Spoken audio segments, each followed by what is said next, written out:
கண்ட தெய்வமே கலியுக வரதனே கந்தன் என்ற பேர் சொன்னால் கடிதாக நோய் தீரும். புவனேஸ்வரி மைந்தா போற்றினேன் திருவடியை நம்பினேன் திருவடி சாட்சியாக. புவனமாதா மைந்தனே புண்ணிய மூர்த்தியே கேள் நின்னாமம் ஏத்துவதே நான் செய்யும் தவமாகும். நாத்தழும் பேரவே ஏத்திடுவேன் நின்னாமம் முருகா முருகாவென்றே மூச்செல்லாம் விட்டிடுவேன். உள்ளும் புறமும் ஒரு முருகனையே காண்பேன் அங்கிங்கெனாதபடி எங்குமே முருகனப்பா. முருகன் இலாவிட்டால் முவ்வுலகமேதப்பா.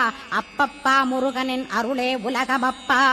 அருளெல்லாம் முருகன் அன்பெல்லாம் முருகன் ஸ்தாவர ஜங்கமமாய் ஸ்கந்தனாய் அருவுருவாய் முருகனாய் முதல்வனாயானவன் ஸ்கந்தகுரு. ஸ்கந்தாசிரமம் இருக்கும் ஸ்கந்தகுரு அடிபற்றி சரணம் அடைந்தவர்கள் சாயுஜ்யம் பெற்றிடுவர் சத்தியம் சொல்கின்ற